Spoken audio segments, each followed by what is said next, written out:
So Justin, what about, so you guys are growing, things are going well. I'm curious, at what point did you guys entertain private equity, and what was the trigger for all that? Well, it goes back to the partnership that is Jason, Jer, and me. We had been in business together for a long time. And, we had a mentor who has since passed, Harry Loyal, who kind of was guy who, did you know I Harry, remember, yeah, he was with Frank? the, wasn't he with Okay. the iFranchise group? Okay. So he was not part of the iFranchise group, but he was kind of He was, um, he did some consulting for them, I he did thought. some consulting. Yeah. Yeah, he actually consulted. I actually met Along with Harry. Steve Beagleman. Yes, I know So Steve. well Yes, known, years ago. so Yes. shout out to Steve. But Harry is, a bit of a Obi-Wan Kenobi of sorts to Yes, us. I remember Harry. And so he asked us a question. It was very like it's early on. I feel like I don't know what year we were in business, but we had kind of brought him in to sort us out. And of course, Steve Beagleman's a great cheerleader, very knowledgeable, encouraging. And then Harry would just kind of give it to you right between the eyes and be like, "This is what you're not doing well." We're like, Right. "Oh, okay, Yes. you're right." But his question to us was like, "Hey, what do you want?" Like, what do you mean? What do I want? Like, what? Well, we want to be successful. We want to do the. They're like, no, no. As partners and even as owners of small businesses, you really need to get specific about answering that question. And for us, it was sort of we kind of laughed at it a little bit, but he kept coming back to it, and we're like, I don't know. I can't put words to exactly what I want. Success. We want to, maybe make a little bit of money so that we can pay for kids' colleges and we're going to have a happy franchise system, serve a lot of kids.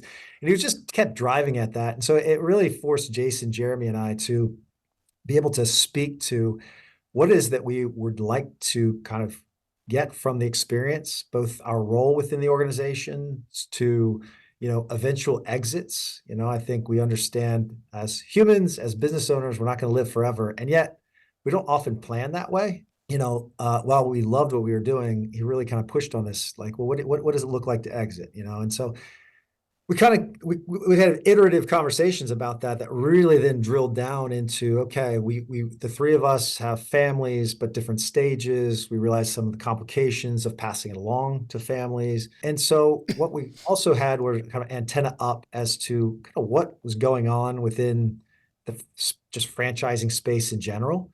Mhm. um, What year was and this? so I would say we started seriously kind of poke our head up and look around in 2017, Okay. where we're like, okay, we started to learn, okay, there's varying degrees of like exit. Hmm. You don't have to just stay until you're 65 years old and hopefully sell and retire, nor do you have to like, sell at age whatever 40 and walk away. There's varying degrees of, how can you um, take a few chips off the table, but also find a partner for us that would allow us to continue to invest, to continue to like grow, to continue to find ways to strengthen. There's a certain responsibility I think every franchisor has to their franchisees. Hmm. And so, it's kind of like how do you create sort of a win-win-win situation that's, a win for the franchisor, a win for the franchisees, and a win for customers. And I think we started thinking about that, talking to people, talk to other franchisors, bankers, private equity firms, um, and strategic buyers. And what we kind of happened upon once we kind of answered that question, what do we want is, the three of us had varying answers to that. Jeremy wanted to not be involved in the organization anymore. He wanted to Hmm. sit on the board and explore some innovative things that he does. He's a bit of a pioneer and a starter. You know, uh, Jason was interested in, continued to run a part of his franchise, and he has, other business interests, but wanted to stay on operational in a certain role. I wanted to divest myself of the local franchise and really throw myself into being the best executive I could be on the franchisor side. And so that kind of then we're like, well, okay, how about do we all want to ride off together? Do we want to like, and so we decided, yeah, we would at some day and like be able to kind of ride off together. But we'd also like to take a few chips off the table, as well as then bring, somebody in who could maybe think broadly and maybe allow us to be a bit more opportunistic Hmm. and strategic in how we might expand and find opportunities for all stakeholders within Soccer Shots. And so there was a process there that began slightly in 2019 as you and everyone else who's listening, 2020 hit, and we were kneecapped just survival mode. 2020, we got into 2021, early 2021. And I think, Brian Sanders and I have had this conversation, like it was kind of crazy, right? It's just like, it wasn't much of a U-shaped rebound. It was just kind of V-shaped and things kind of skyrocketing with, youth sports, which was awesome. I mean, we were ready to grind it out for 2, 3, 4 years to get back to 2019 levels. And so we embarked on an official process that was run by an investment banker, and we found Susquehanna Growth Equity.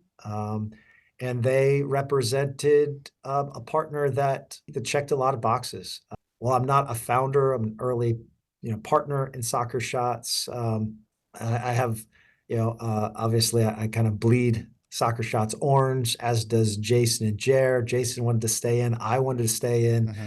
And so in the conversations we had with various suitors, there's varying degrees of like, what does the future look like?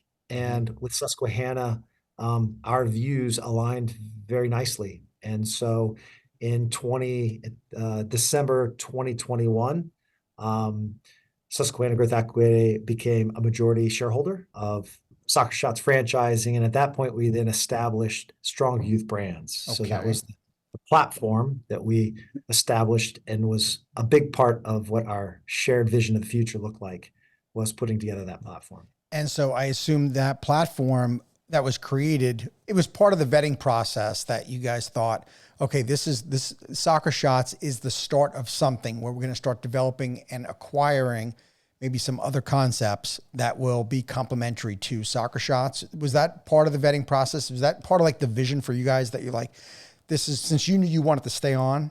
Yeah, it was, I would say, and this becomes something of maybe a recurring theme for us, Frank, I wouldn't say that I think we are strategic and becoming more so, but I also think there's often like a loose vision. Maybe we write down a little bit of like exploring it that then allows us to add more pixels to the picture. And so, there were some more established and respected youth enrichment platforms already. There were some that were kind of emerging with Susquehanna, given kind of what Jason, I wanted for Soccer Shots, for us, hopefully not selfishly, to stay involved and have, a voice or have a pen that we could help craft our future with. Susquehanna allowed us that and said, hey, you'd be the keystone or the first concept on the franchise platform. We want to work with you to vet other possible partners, other, sister concepts. And we said, great, we're really interested in that challenge. And I get back to opportunity. We feel like, hey, we want to make sure that we are providing opportunities for, our franchise partners, for our team here at the Franchise Support Center. And so we had developed some relationships with the leadership at Little Kickers prior to even the thought of establishing Strong Youth Brands. And so it'd been a number of years running that we had known Christine Kelly, who's the founder of Little Kickers. By the way, we are based in UK. And there's a slight confusion. There's a Little Kickers with L-I-L Kickers in the United States. We're Little Kickers.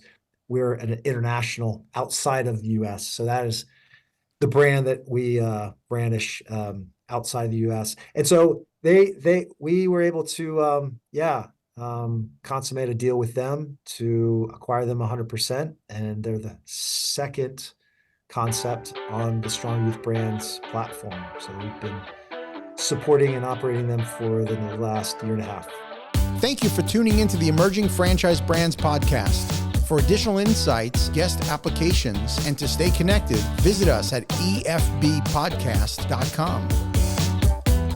The Emerging Franchise Brands podcast is for entertainment purposes only, and the views expressed do not necessarily represent those of Emerging Franchise Brands, its host Frank Fumey, or Emerging Franchise Group LLC. Any discussed franchise or investment opportunity requires thorough investigation, obtaining proper disclosure documents, and expert consultation before making any investment decisions. The podcast and its host do not offer professional advice or endorsements, and they hold no responsibility for actions, representations, accuracy, or consequential damages related to the podcast content.